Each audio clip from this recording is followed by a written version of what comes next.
Hello class 7 के सभी students ध्यान से सुनिए कि कल जो 11 मार्च को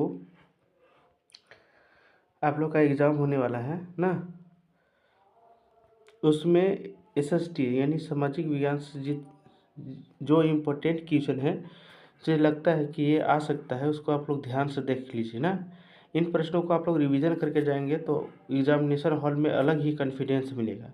तो चलिए प्रश्नों को देखना शुरू करते हैं। आप लोग को पता होगा कि इस सब को कैसे लिखना होता है कि यहाँ आपका नाम लिखना है, यहाँ रोल नंबर लिखना है, दिनांक लिखना है, विद्यालय का नाम लिखना है। ठीक है, बस बात बाकी कुछ नहीं करना है, आगे क्वेश्चन सॉल्व करने शुरू कर देना है। ठीक है, तो चलिए हम लोग भी प्रश्न सॉल्व करना शुरू करते हैं। अगला प्रश्न में हम लोग डायरेक्ट आते हैं। ठीक है, देखिए इसमें खंड ए ना, वस्तुनिष्ठ आएगा ना, बनाने में आप लोग का अच्छा लगेगा। ठीक है, ध्यान से देखिए, ये तीन तीन क्वेश्चन है, 1 2 3 ना, तीनों एक एक नंबर का है, 3 अंक है। ठीक है ना। चलिए देखते हैं क्वेश्चन को कि झारखंड की कौन सी जनजाति विलुप्त होने के कगार पे है। तो ये असुर जनजाति है ना, असुर जनजाति विलुप्त होने के कगार पे है। ठीक है, अगला क्वेश्चन देखते हैं। अगला क्वेश्चन है,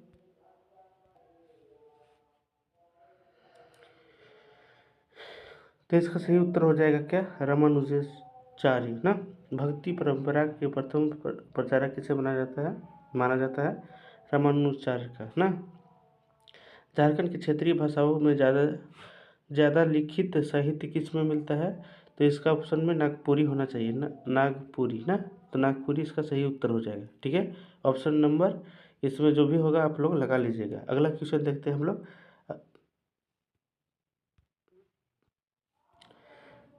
ये देख सकते हैं यहाँ ऑप्शन में ऑप्शन डी है ना, तो इसको आप लोग लगा लीजिएगा। चलिए, सही के सामने सही करना है, गलत के सामने गलत करना है। ठीक है, तो लड़कियां हमेशा कला विषय में अच्छी होती है, मैंने कला मतलब क्या होता है, आर्ट्स हुआ ना, आर्ट्स में ना। और लड़के हमेशा विज्ञान विषय में यानी साइंस में अच्छे होते हैं। यह कथन जेंडर समानता की को प्रदर्शित करता है, तो बिल्कुल नहीं करता है, भेदभाव कर रहा है, तो ये तो गलत हो जाएगा ना। अगला क्वेश्चन, व्यापारी जो होता है उपभोक्ता और उत्पादक के बीच की कड़ी का काम करता है, तो बिल्कुल करता है, सही इसका उत्तर हो जाएगा। अगला है कि कॉलम 1 और कॉलम 2 को मिलाना है ना। क्या मिलाना है कि प्रदूषण रहित वाहन क्या होता है, तो ई रिक्शा वाला होता है। छापामार युद्ध कौन लड़े थे, मराठा लोग लड़े थे। मम्मी द्वारा माथा चूमना मतलब क्या होता है, अच्छा स्पर्श करना। ठीक ना, तो इस प्रकार से पहला का क्या हो जाएगा, सी, और दूसरा के क्या हो जाएगा, ए, और तीसरा के क्या हो जाएगा, तीसरा के हो जाएगा आपको बी ना। तो इस प्रकार से आप लोग मिला लीजिएगा। चलिए हम लोग अगला प्रश्न देखते हैं। अगला प्रश्न है, निम्न में से रिक्त स्थान को पूर्ति करना है। मतलब एक सिंह वाला गेंडा कहाँ पाए जाते हैं, तो ये असम में पाए जाते हैं। ठीक है, असम में। ठीक है, तो इसका उत्तर हो जाएगा असम। उत्तरी अमेरिका में शीतोष्ण घास को क्या कहते हैं, तो प्रेयरी कहते हैं, प्रेयरी कहते हैं। क्या कहते हैं, प्रेयरी कहते हैं। ठीक है, तो चलिए हम लोग अगला क्वेश्चन को देखते हैं, क्वेश्चन नंबर 5 से ना। यहाँ तक आप लोग जल्दी जल्दी लगा लिए होंगे। इसमें गलत हो गया क्या, प्रदूषण रहित वाहन को हम लोग किससे मिलाएंगे, ई रिक्शा से। छापा मार युद्ध को मराठा, और मम्मी द्वारा माथा चूमना ए।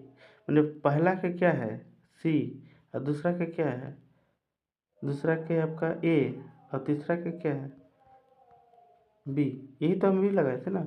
चलिए ठीक है, आगे देखिए आप लोग ना। अगला क्वेश्चन नंबर 5, देखिए ये खंड बी में अति लघु उत्तरीय प्रश्न है ना। 5 के क्वेश्चन है, 2 2 नंबर का, 10 नंबर का। ठीक है, तो इन सभी प्रश्नों को हम अभी तुरंत आपको बताने वाले हैं। ध्यान से देखिएगा कि छौ नृत्य की कितनी शैलियाँ होती हैं, उनका नाम लिखना है, खाना बदोश एवं चार। इन सभी प्रश्नों को अभी हम तुरंत लिख के दिखा रहे हैं, तो ध्यान से आप लोग देखिएगा। ठीक ना, चलिए देखना शुरू करते हैं।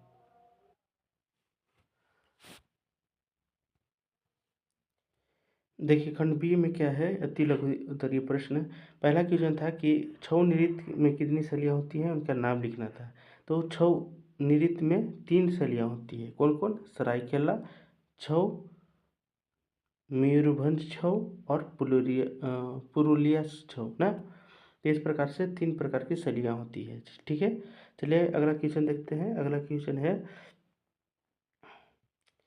कि खानाबदोश एवं चरवाहे एक स्थान से दूसरे स्थान पर क्यों घूमते थे। तो देखिए ये लोग जो हैं कि लोग खानाबदोश और चरवाहे पशुओं के लिए भोजन और पानी की खोज में एक स्थान से दूसरे स्थान पर क्या करते थे, घूमते रहते थे।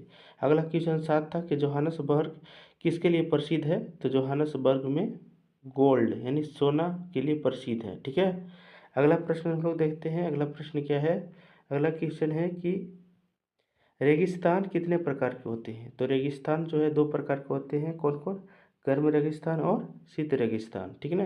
अगला क्वेश्चन देखते हैं। अगला क्वेश्चन है कि सड़क पर गाड़ियां चलाते समय लाल बत्ती का जलना किस बात का संकेत है। तो जो हम लोग देखते हैं सड़कों पर जो लाल बत्ती वाला गाड़ी जलती है ना, लाल बत्ती का जलना रुकने का संकेत देता है, ठीक है ना। चलिए अगला क्वेश्चन देखते हैं। और जब हरा ग्रीन लाइट हो जाता है तो मतलब आपको परमिशन मिल गया है, आप जा सकते हैं, ठीक है। चलिए अगला क्वेश्चन हम लोग देखते हैं। खंड क्या हो जाएगा, ये सी न हो जाएगा। तो चलिए देखते हैं। तो खंड बी हम लोग देख चुके हैं ना, अब खंड सी हम लोग को देखना है, ठीक है। चलिए हम लोग खंड सी की ओर चलते हैं, ठीक है। यानी खंड सी जो है लघु उत्तरीय प्रश्न का, इसको हम लोग ध्यान से देखते हैं, ठीक है। कि इसमें कुल कितने प्रश्न हैं, 5 प्रश्न हैं। इन 5 प्रश्नों को एक एक करके सबको हम लोग देख लेते हैं। इन प्रश्नों को भी आप लोग ध्यान से नोट कीजिएगा, ठीक है। चलिए अगला इन प्रश्नों को हम लोग ध्यान से देखते हैं। देखिए ऑप्शन मतलब खंड सी में क्या था। पहला प्रश्न था कि मद भगवत गीता के अनुसार मनुष्य को पुनर्जन्म से छुटकारा कैसे मिल सकता है। तो देखिए गीता के अनुसार मनुष्य को निष्काम कर्म, ईश्वर भक्ति और आत्मज्ञान द्वारा मोक्ष की प्राप्त होता है, जिससे पुनर्जन्म की से छुटकारा मिलता है, ठीक है। अगला क्वेश्चन हम लोग देखेंगे। अगला क्वेश्चन है हमारे पास कि वेल्स प्रदेश की ऊनी उद्योग के विकास के क्या कारण है।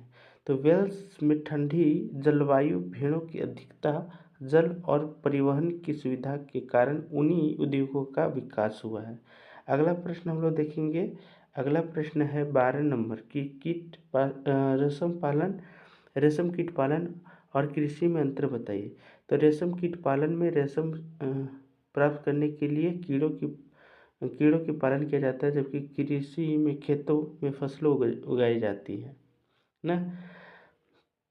जैसा क्वेश्चन रहेगा वैसा आंसर देंगे। समाज में व्याप्त लिंग भेद आधारित कुछ सामाजिक बुराइयों का नाम लिखिए। तो जैसे दहेज प्रथा हो गया, कन्या भ्रूण हत्या हो गया, बाल विवाह हो गया और महिलाओं के साथ भेदभाव, लिंग भेद आधारित सामाजिक इत्यादि बहुत सारी सामाजिक बुराइयां हैं, ठीक है। तो ये आप लोग लिख लीजिएगा। अगला क्वेश्चन देखिए कि अगला क्वेश्चन है कि सड़क पर साइकिल चलाते समय किन किन बातों का ध्यान रखनी चाहिए।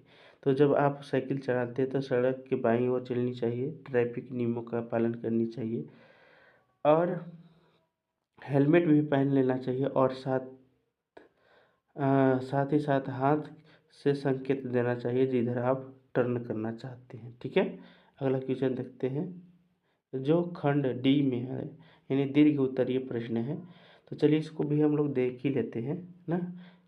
इसमें है कि बाबा गुरु नानक द्वारा समाज को दी गई प्रमुख शिक्षाओं को प्रकाश डालिए, ठीक है। तो चलिए हम लोग देखते हैं कि क्या बाबा गुरु नानक जी ने हमें समझाया है, बताया है।